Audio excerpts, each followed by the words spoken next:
Pemirsa, setelah mengamati perdagangan saham di Bursa Efek Indonesia, kita akan menuju Jakarta Future Exchange untuk mencermati perdagangan komoditas.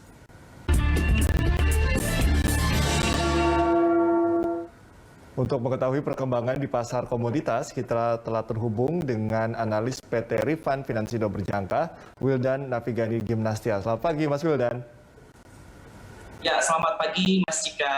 Oke, Mas Wildan, ini kalau kita bicara tentang atau bahas tentang emas ya, trennya kan melemah ya, jelang akhir tahun. Untuk hari ini bagaimana pergerakan emas sendiri?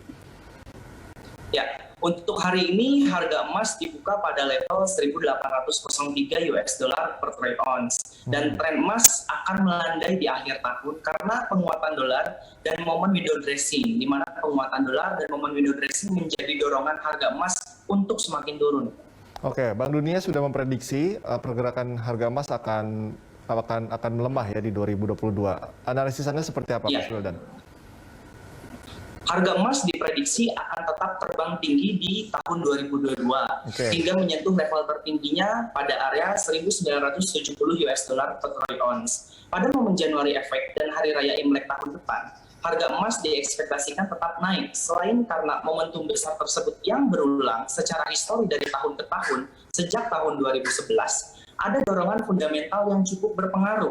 Berdasarkan peningkatan kasus varian COVID Omicron ditambah dengan tren suku bunga real Amerika Serikat yang rendah, sehingga saat ini emas akan mendorong tetap harganya naik meningkat meski di tengah berbagai tekanan.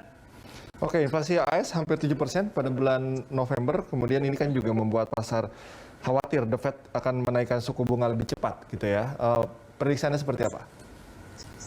Ya, hal ini besar kemungkinan terjadi. Ini demi mengantisipasi penurunan ekonomi dan anjloknya nilai tukar dolar Amerika Serikat. Saya memperkirakan sebelum akhir Desember 2021, The Fed akan menaikkan suku bunganya untuk menstabilkan hal tersebut. Oke. Kalau memang AS naik lebih cepat, maka yield obligasinya juga akan naik nih. Apakah kenaikan yield obligasi akan menekan harga emas? Ya, jika yield obligasi naik, otomatis harga emas akan mengalami penurunan. Hanya untuk bulan ini, investor masih diliputi kekhawatiran kasus mutasi Omicron. Meski kekhawatiran tersebut tidak sebesar kasus sebelumnya, tapi masih akan tetap berperan mempengaruhi kenaikan harga emas. Oke, kita ke CPO. Ini sepekan terakhir harga CPO turun ya 8%. Untuk pekan ini seperti apa, Mas Wildan? Ya, untuk pekan ini turunnya permintaan terhadap CPO jelang akhir tahun membuat harga CPO tertekan. Jadi masih sangat mungkin sekali untuk melanjutkan penurunan. Oke, masih ada tren penurunan ya. Dan ini apakah akan konstan stagnan hingga akhir tahun pergerakannya? Ya, kami perkirakan turun hingga 10% sampai akhir tahun dan akan mulai koreksi naik kembali di tahun 2022 seiring dengan meningkatnya permintaan CPO global. Oke. Mungkin terakhir ya, ini bagaimana dengan komoditas lain seperti kopi dan juga coklat?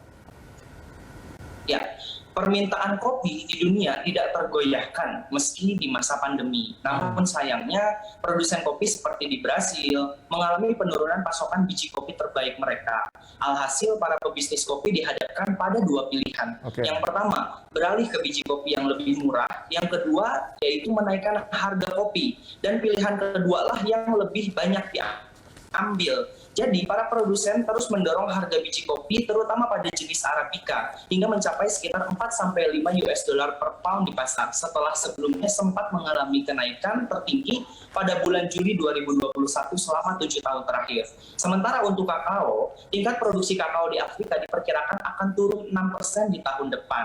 Hal ini bisa menyebabkan harga kakao semakin tinggi, yang dimulai dengan berkurangnya produksi kakao di Amerika Serikat akibat kasus COVID-19 di sepanjang tahun ini. Oke, baik. Terima kasih Mas Wildan atas informasi serta analisisnya, pemirsa. Analis PT Rifan Finansindo Berjangka, Wildan Navigani Gimnastia. Pemirsa, sampai